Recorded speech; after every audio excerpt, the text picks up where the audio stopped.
Well, good afternoon, everyone. It is Tuesday, September 26th, 2017.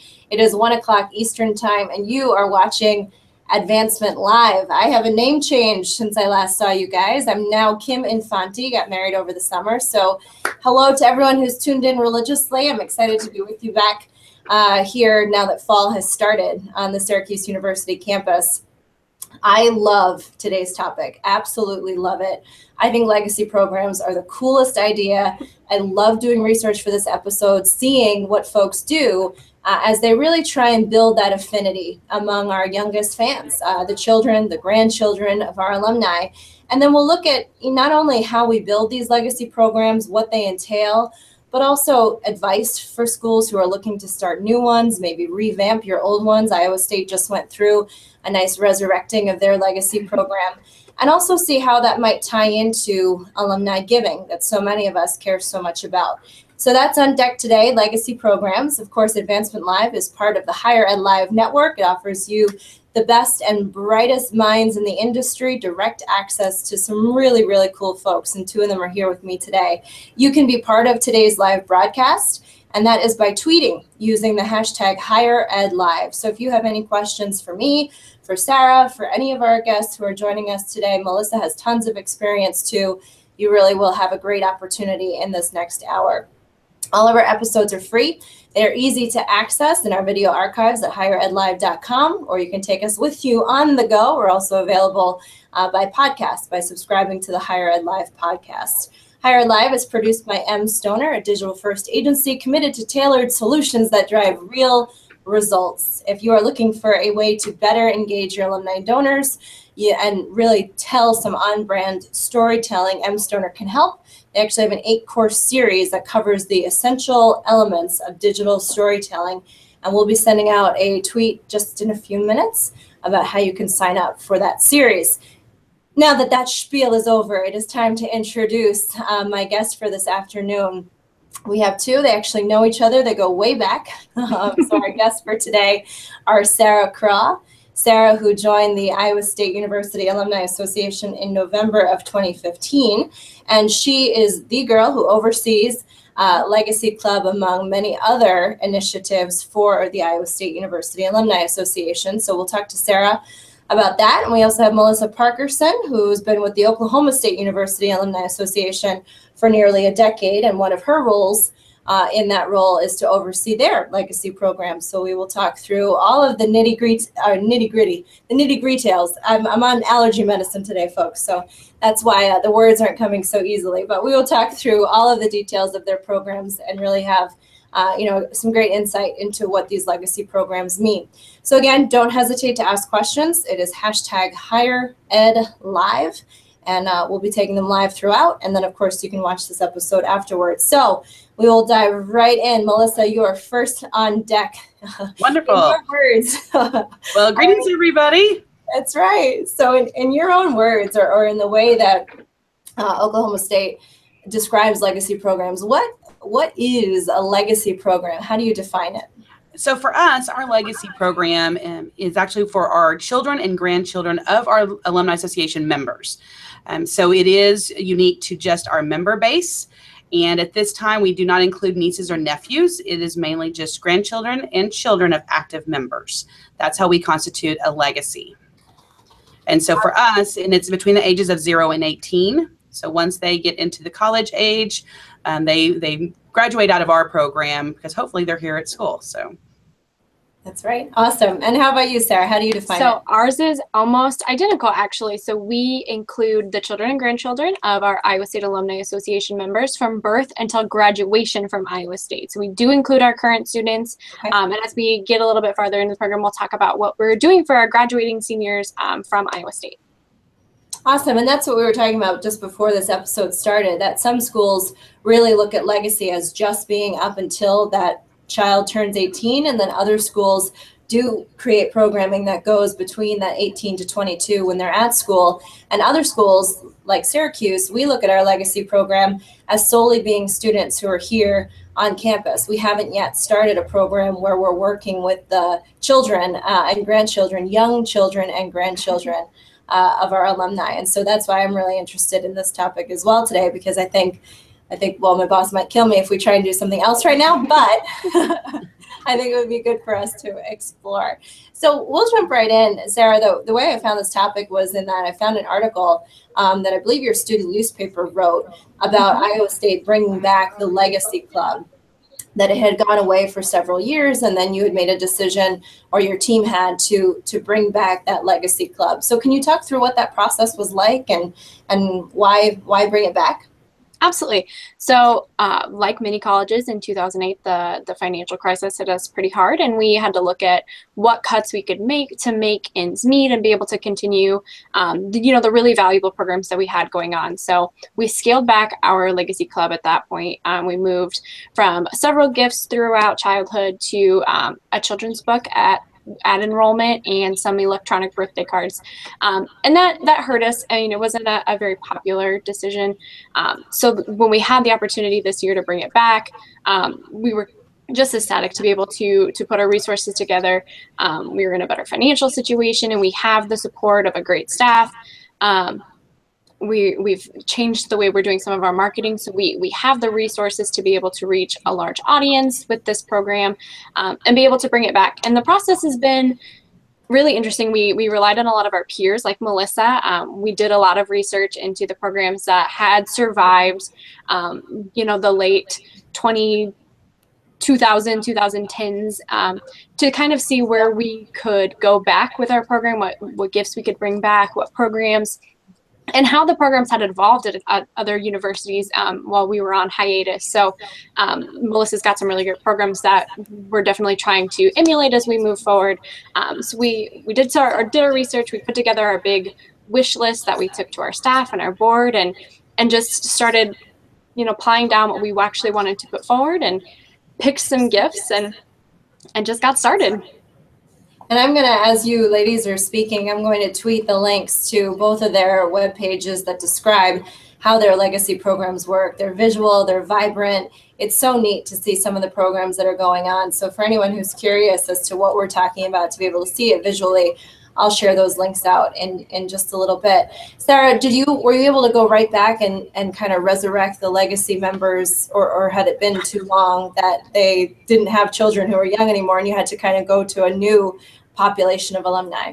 It's a little bit of both. So the students who are young/old enough to have been a part of the older program are really starting to be enrolled or have already graduated Iowa State. So that population was significantly smaller. So we are bringing in mostly a new group, a new generation of legacy children and enrollees into this program. We had to be very careful about the way that we talked about bringing this program back. We introduced an enrollment fee this time around. So we had to be very careful about the ones who were involved in the program before, trying to get them back on board, but not ignoring the fact that they had already been engaged with us, and trying to find a way to meet them in the middle, to get them re-engaged, but also to be able to financially support this program moving forward. And is Iowa State, it's a dues paying alumni association, so Yes. This is an extra fee on top? Yes, yep. So we use the membership that we require for this program to subsidize the cost of the program. Awesome. Melissa, is that similar to how yours We works? currently do not have an additional fee. Ours is included in their member benefits. Awesome. Very good. So what is your, Melissa, favorite part as you're chatting with Sarah and saying, oh, Sarah, you're going to start a new legacy program. You're going to bring it back. You got to do this. What is that? You got to do this. What have you really enjoyed? Sarah already knows the answer. So Grandparent University is probably one of our biggest flagship events that we do for our legacy program. It is our summer program. It is a 2-week camp. We do 3 days each week, and it's where legacies between the ages of 7 and 13 get to bring their grandparents on campus. They stay on campus. They enroll in a major. We have faculty teach the majors. And so it's just a really fun time. We have a tailgate party. So we have spirit involved, we have academics involved, we have social involved because they go to the swimming pool at our Colvin Rec Center. So we really try to give them a mini college experience in 3 days, because then they graduate at the end as well with full pomp and circumstance, full regalia for our faculty and everything. So I would say that's definitely one of our peak things, because the legacy program is so external you know, you're mailing things out, you're sending things out. You don't get a lot of interaction, you know, face to face.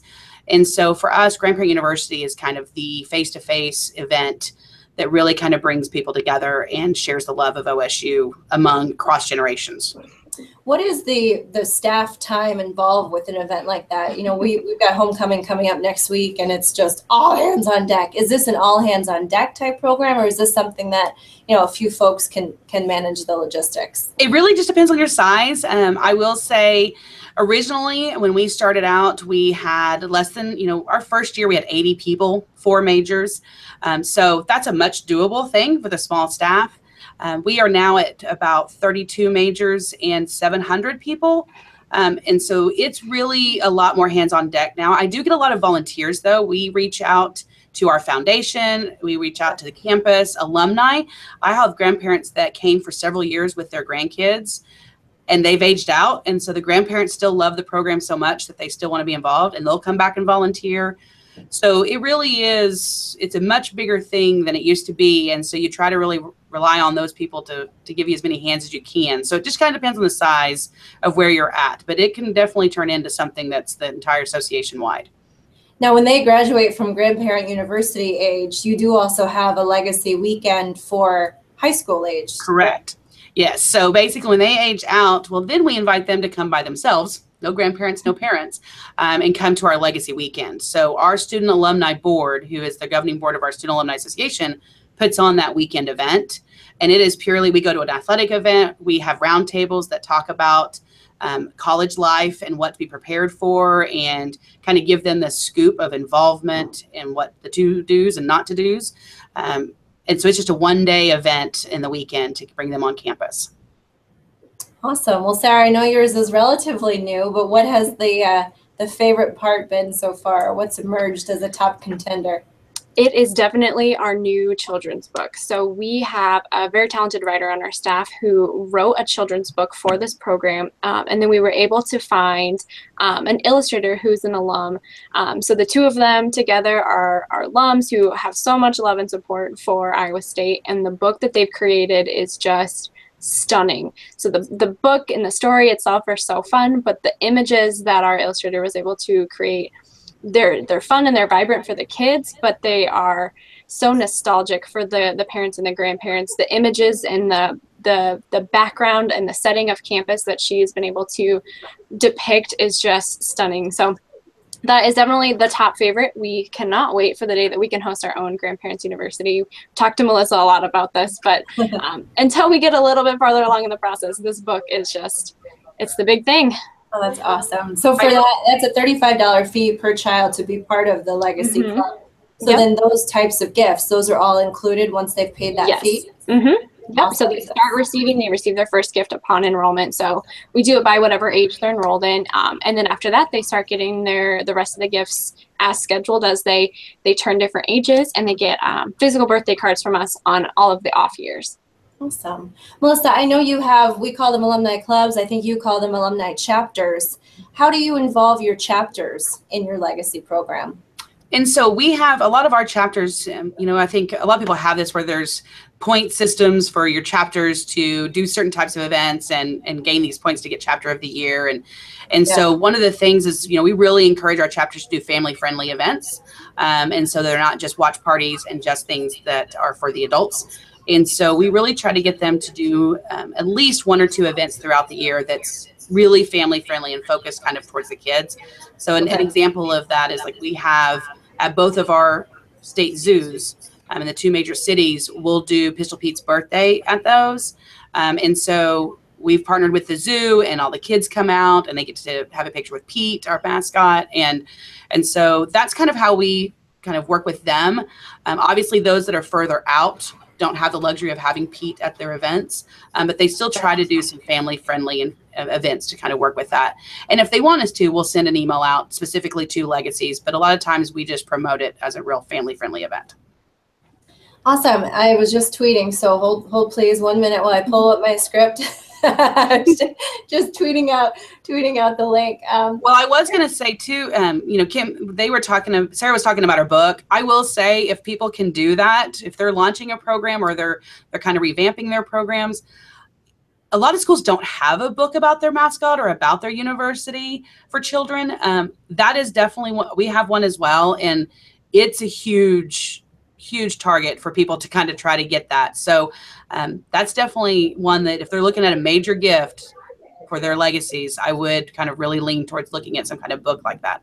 That's awesome. And especially, Sarah, you said it was done by people who are in-house. It's not like it's done by alumni for the children of alumni. How cool is that, right? Yeah, I mean, it's great that we have such a great writer on staff, but it was by stroke of luck that we found such an amazing illustrator who's also an alum too. So it's a great product. So as these children enroll in the legacy clubs or legacy programs that both of your schools have, how are you tracking them throughout the course of their involvement? And Sarah, we'll start with you on answering this. And then, are you seeing, John and Sue were in this program from the time they were 2, and now they're both, matriculated students. What's that process like? And are you using, your CRM to manage that? Is it an extra database? How are you managing it? So we're managing it in the same way that we manage all of our other data. It does go into our database, which is a shared database between the Alumni Association and our foundation. So we've got a lot of information that we can store in one place. Since we, ended the program in a way before and resurrected it, our data is kind of all over the place. It's hard to find the right numbers to answer this question, but we definitely see continued engagement with the students. When I first started working on this program, I took all of the letters that we had ever received, all of the thank you notes and all of the letters that the legacy children had written back to us to tell us how they were using these gifts that we had given them, and found that most of them did end up coming to Iowa State and did end up enrolling in our student alumni program. And those are obviously the ones who were more engaged. They were engaged enough to write to us. Their parents were engaged enough to help them write to us. But it was a very high population within just those letters we kept in a binder for 18 years that were able to show us that this engagement does work. Neat. And Melissa, how about you? How are you tracking the students who go through the program? And so it's an interesting conundrum that we've kind of been in, because when we launched the program back in 2000, the way that it was recorded and way that we tracked our legacies is very different than how we do it now. Okay. So we were not able to actually put our legacies, they were on our database, but kind of as a relationship only and not their own person. So there was no correlation between matriculation into school and graduation with those kids. Okay. So we just started putting them as their own person, their own constituent in our database. And so starting in 2009, so we're just now starting to see some things kind of coming through with that, right. 2009, 2010. And so we haven't pulled a report because we still are working with our university to really try to get those students in our database before they graduate. Because right now there's no tie. We're on 2 totally different databases. So we don't get them actually until they graduate from OSU. Okay. And then when we started doing this program, we did Social Security numbers. And then obviously along the way that changed. Yep. So kids don't have CWIDs before they come to school. So we're still trying to work out how they meet each other as alumni on our database with those unique codes. So we haven't been able to pull some serious numbers and some reports. I often see when I'm putting legacies or when I'm putting student memberships in that there are legacies. So I love seeing those kind of come through. So I know they're coming through, but we haven't been able to pull really clean reports yet for that. Awesome. Well, you've been involved with the program for quite some time, but I imagine that the data struggles that you have for tracking legacies, do they correlate with tracking the giving associated with it? That was one of my questions for today as we look at the affinity among parents and grandparents who've had children go through these programs. Have you been able to look at all into giving? We have not. Now, I can't tell you if the foundation is. We don't do any giving from the Alumni Association. Yep. And so ours are mainly with memberships. That's our goal, is to keep those people connected. And obviously we have a large population of our legacy families, our life members, right. So that they can make sure and keep those kids in the program the whole time. And so for us, we definitely see a reflection in our membership numbers with our legacy program. But I'm not sure on the actual just annual giving side with the foundation. In terms of finding out, and then Sarah, I'll jump over to you on that question. In terms of finding out about alumni having children or having grandchildren, is it really, it's self-reporting? Is it you notice that they submitted a class note and it's, hey, join the join the Legacy program. How are you recruiting new members, if you will? And that's for you, Melissa. Oh, for me, sorry. And so for us, we use a lot of different platforms.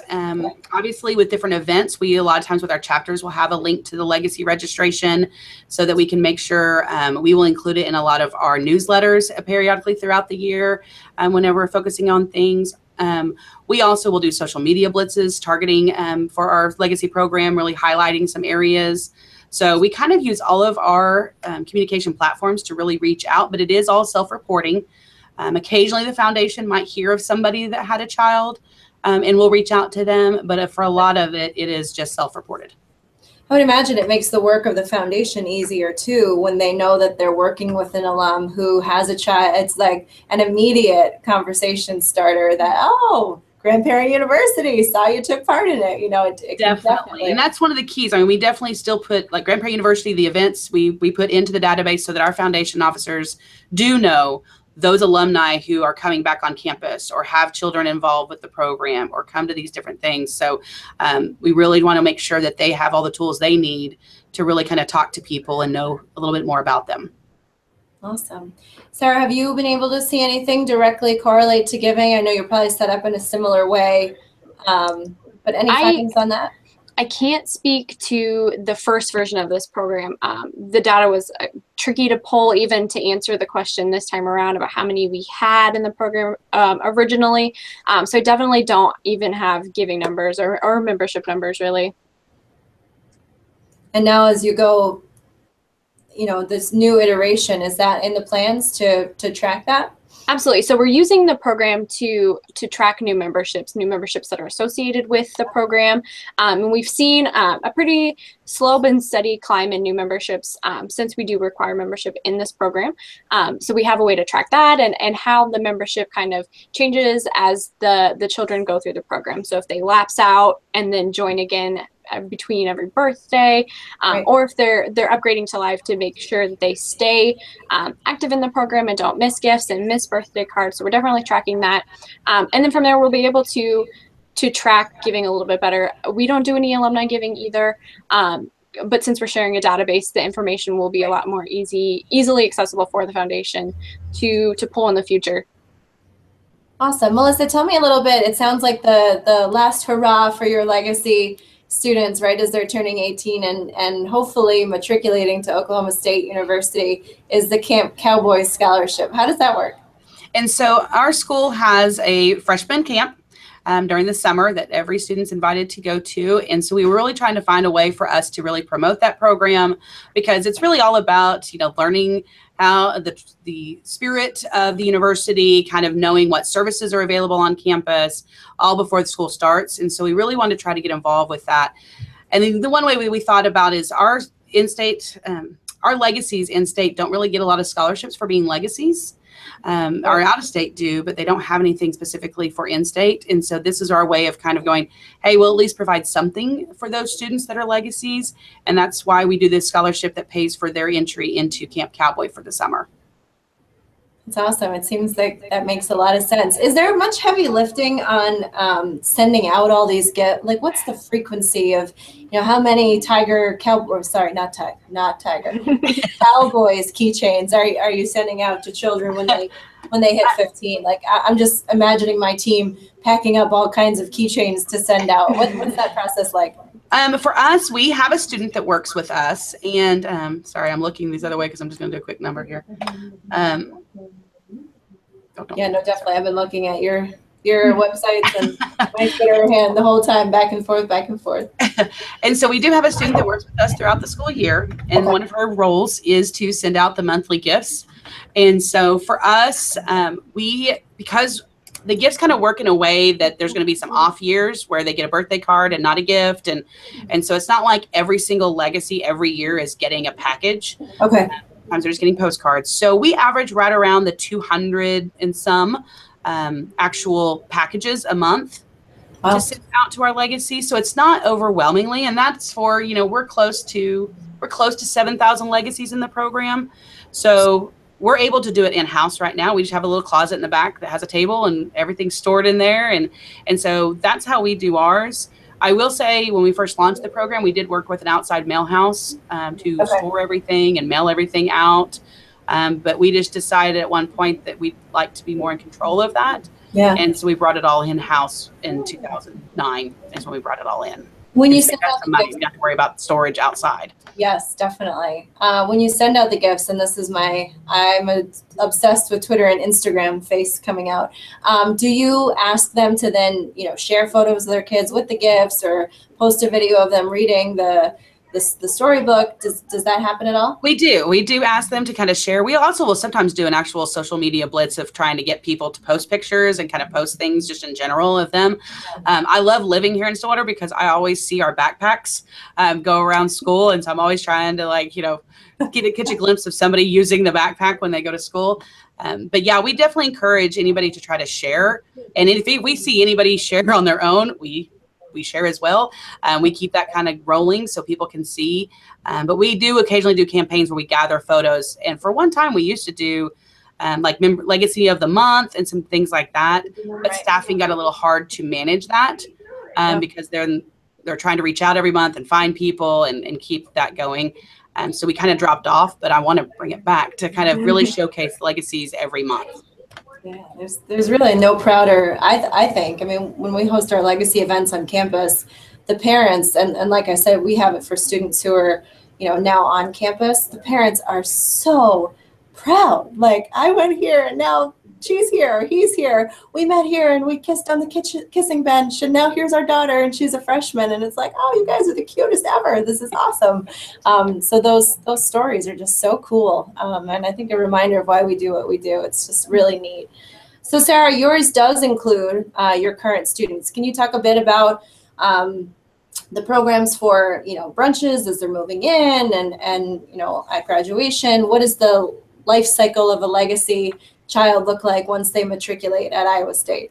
Absolutely. So we are still getting our feet on the ground with this. Since we started the program over, we really didn't have a lot of people who had moved through the program and were entering college. We were trying to recruit and enroll students who were already here or coming in this year. So we're not quite in a place to share good results, but we can share all of our cool ideas. So yeah, definitely. Those are good. We're going to start when students come on campus for orientation. We're going to, at our Future Alumni Network, which is our Student Alumni Association, in our Alumni Association, when they come to our table to talk to us about membership, to talk to us about our traditions program, we're also going to have a giveaway for our legacy students. Just another thing to remind them that they are still part of this program, that there's things that they can do, whether here as a current student.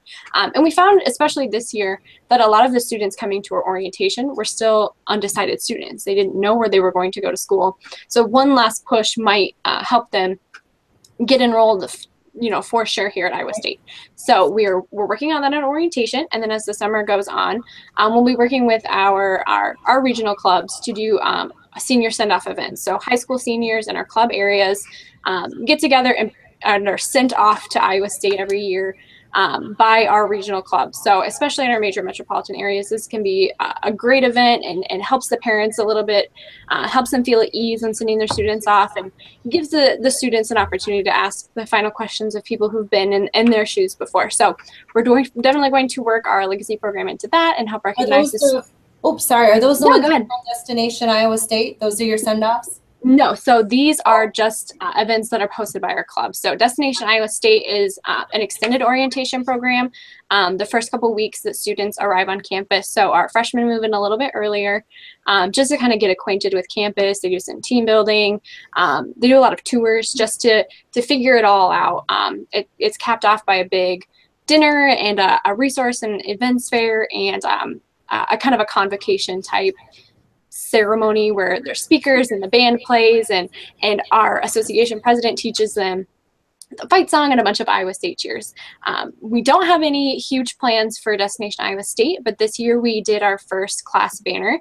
So we rolled out a piece of paper and asked this incoming class what they wanted their Iowa State legacy to be. And we got some really interesting answers. Some of them had no clue and they just signed their names. But as they were signing this banner, we also asked if they were legacies, whether or not they were part of our program or not, if they were Iowa State legacies, and we marked them on this banner. So in 4 years, we can roll it back out. at our senior events, and just talk about the legacy that the class will have as they move forward. We will also be hosting move-in brunches moving forward. We had maybe 2 incoming students by time classes started here enrolled in the program. So this will be an enrollee-only program. But as students are moving in those 2 days, we'll host a brunch in our building. We have a great building right on campus that's more than capable of hosting events. So we'll bring those students to our building, talk about the ways that they can get involved with us, talk about what it means to be a part of the program while they're a current student, and get them excited and give the parents, again, another opportunity to ask questions and maybe get the parents a little bit more engaged with the Alumni Association as their students are coming in. Then we'll also be hosting events with homecoming and family weekend. We're still trying to get that figured out. We have a small population of current students enrolled in the program, but not enough to put on a worthwhile event at this point. So moving forward, as we recruit more students and get them enrolled, we'll be able to host bigger and better events. Is your recruiting process similar to Melissa's, just in terms of getting the word out or finding out that Iowa State alumni have had children who might want to be in the program? Yeah, so we started with the families who we knew were part of the program before, so we started there, but then also anyone who let us know in some way, shape, or form that they had a child, that there was a child listed on their records. So we started with that population, and that was about 8,000 households. So we had a pretty good population to work with. But this summer, we also worked with a marketing firm in Des Moines, and they helped us take our data and kind of decide what factors might imply that this household has children. So we took another 25,000 households that could possibly have children, and also did a solicitation to them. So, and we're still seeing the results for that too. So it's slowly rolling in, but we've actually gotten a lot of memberships from this one. So the very first group, the 8,000, they were mostly people who had engaged with us before, so they were already members. Their kids were in part of the legacy program before.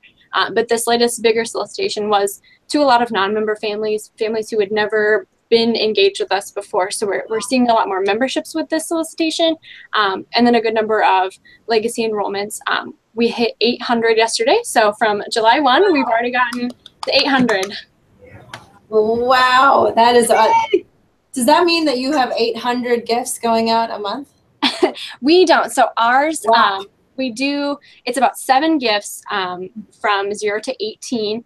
And so our process is a 2-week process. So every 2 weeks we send out that very first gift that the child gets upon enrollment. So we just do that based on age.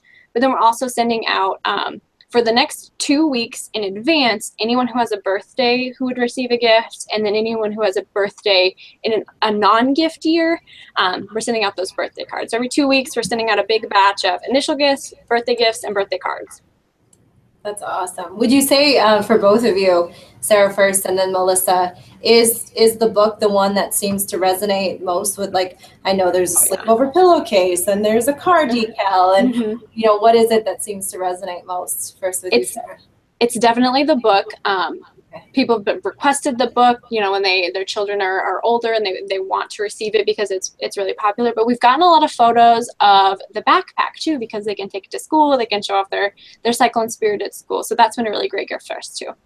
And that's so cool because, you know, reading a book to your child at home before bedtime, nobody sees that, but rocking that backpack on the first day of school, all the other kids who see, you know, the Iowa State backpack, I just think that's so neat. Melissa, would you say it's been the book, or what else swag-wise has been very well received? I will echo exactly what Sarah said. Ours is the book and the backpack. Awesome. That's the things we see pictures of on social media. Those are things that people share more about. It's definitely the book and the backpack. I have to ask if you guys are, well, I have my Higher Ed Live pop socket on my phone. Are those a thing for you? These things are everywhere. And I was thinking it might be something for, you know, our maybe incoming freshmen, because you're not cool if you don't have a pop socket around here. Maybe we could do one of Syracuse University for our legacies. That would be fun. Yeah, we're looking at those actually for our life member gift for our students. See, love it. You gotta be hip. These Snapchat filters and pop sockets, and I tell you. So as we approach, you know, coming towards the end of our broadcast, I guess I'll start with Melissa and then move on to Sarah. Melissa, you've done this for quite some time, and you shared that great advice about the book, and Sarah as well. For schools who are thinking of starting one of these programs or enhancing a program that they already have, I'm chomping at the bit to start tomorrow doing all these children's gifts. What is your advice? Not diving in too soon, and you got to try this. What would you say to schools who are starting one of these programs? So I would definitely think that first things first, figure out how you're going to record the data. Data is so imperative, and no matter what program you put out there, if you don't have an accurate way of tracking it and think long term down the road what it's going to be used for, you kind of do a lot of work with not a lot of results. And so that's kind of key one. If you're going to launch a program, think about how you're going to keep track of everything and use it later. The other is definitely don't bite off more than you can chew.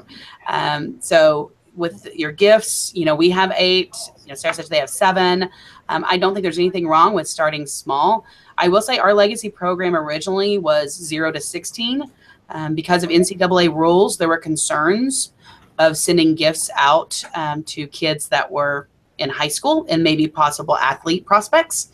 I think since then, because we don't know that information and that all people are treated the same of their age, we were able to kind of get the NCAA compliance a little bit not so concerned about it. And so that's why we were able to increase ours to at least the 18 of sending items and gifts out to those. So just making sure that you're on the same page with everybody and that no one is kind of thinking you're going to cause issues with recruitment or those kind of items.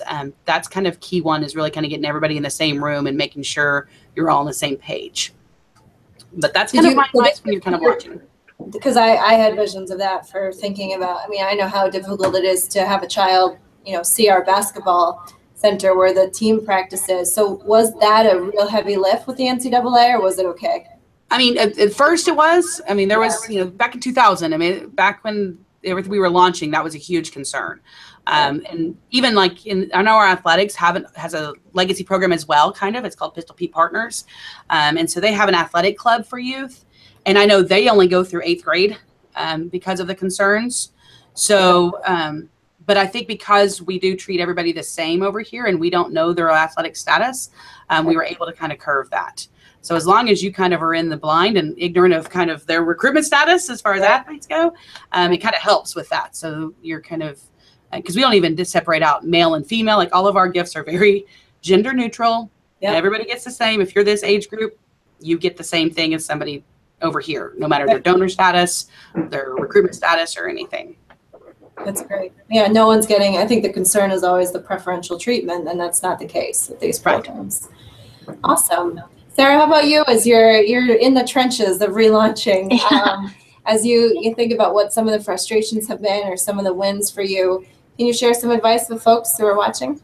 Absolutely. So I definitely want to echo what Melissa said about data management. You really have to think through where you're putting it, how you get it back out. We run monthly reports to pull those lists of gifts that need to go out. So we need to be able to access the data easily in the way that we can manipulate it for labels and to pull and record them the way that we want to record them. So you really got to think through the data management, who's going to do it, what it's going to look like, and what those reports are going to look like that you can actually use in the future. I think the gifts are a really big part of this too. You really got to think through the gifts that you're giving. Everyone's going to have opinions. You have to balance the opinions of your staff. You have to be the opinions of your board. And then also as the gifts start going out, people start sending you their own critiques. So you've got to come up with things that are kid friendly and kid proof, but also timely. We wanted to do a set of earbuds, but it was at the same time that iPhone said that they weren't going to do headphone jacks anymore. So, we rethought our strategy. We worked with a great company who really helped us dig into what 16-year-olds might want, in other words, or, what we could shift around and move to 10. So we had a better gift for 13. And so finding great gift partners is huge. Picking gifts that are going to work for a couple of years so you don't have to change your mind next year when phones don't have headphone jacks anymore, and things that aren't going to break, things that are going to be able to portray the amount of school spirit that you want, but also be practical and useful and something that the kids want to use. The book, I can't speak highly enough about having a book, because what better way is there to connect, as a parent or grandparent with your child, with the university that you love, than showing them pictures and showing that mascot frolicking on campus and having fun. So the book is great. My other advice is just to do it. I mean, there's such an outpouring of support and spirit when you get the program going. It's just been so great that I don't know why you wouldn't do it. And Kim, one thing to add to that also is, I think one thing we didn't do right when we launched is we bought a lot of stuff at the first for the launch. You always think big and you think, okay, well, if we have this many alumni and this many could actually have kids. So how many kids are we talking? Right. I think we planned for like 100%, registration. And so we had the same gifts for a very, very long time. So I would definitely, because it was still the same gifts when I came. I mean, it was a lot. And so if you're going to launch, I know a lot of times you're like, let's save money, because if you buy more, the cheaper per piece. But I would really look at a rotation of how many years you want to keep that gift and really limit that, because it does get a little stale after a while. And like we talked about, the fact of things are going to phase out. They're not going to be appealing anymore. And then you're stuck with the same gift, and it's kind of a little lackluster. So the one thing that are nice, books probably much never go out. The backpack is one of those that we've kept no matter what. But since we finally went through all the old stuff, we did change almost every other gift that we had launched with. So that's another thing, is just making sure that you really think about how many years do we really want to have this same gift, and what's the realistic number to get to that, Ordering gifts is a lot of guesswork. And so when our first initial order, we based it on the kids that we knew existed, the ones that were on record. And so since the program had kind of died down for a while, we had a large population of teens that were on record, but a very small number of babies on record. And so you have to be accountable to the data. And so we were trying to use what we knew existed to place the orders. But then the exact opposite happened when we started enrolling students. We had huge populations of babies and toddlers being enrolled, and almost no teens. So if you base it on what you know exists, you're going to dig yourself into a hole and end up with tons more pillowcases than you could ever use in a reasonable amount of time. So you have to start with what you know, but also think about who's going to engage with the program right off the bat. I mean, it's a lot of guesswork, but you're going to get stuck with something. Wow. Well, it sounds so worth it. I can feel the passion that both of you have for your programs through the screen today, which is really, really cool. We do a lot of topics on Higher Ed Live, and this one is just like, oh, do it. It's so great. So, I love to see that. We've had a very quiet Twitter audience, as in no questions, which means that you ladies must be answering everything that's in their minds. So with that, unless you have anything else to add, I think we'll wrap up our episode for this afternoon. Any final parting words on either of your parts on legacy programs? Do it. Yeah. Do it. Thank you so much for letting us talk. But I would definitely look into how you can make it happen, and definitely include something where you can bring them on campus, whatever that is. But getting them on campus and seeing their little eyes light up and doing something, it really is the highlight. So that's awesome. Well, Sarah Craw, Melissa Parkerson, thank you both so much. We have Iowa State and Oklahoma State, another orange school, Oklahoma State. I like it. I have both of you joining us today, and it's just been a wonderful, wonderful episode. So thanks to you ladies. Thanks to M. Stoner for making these happen, and we'll see you next month. Bye now. Thank you.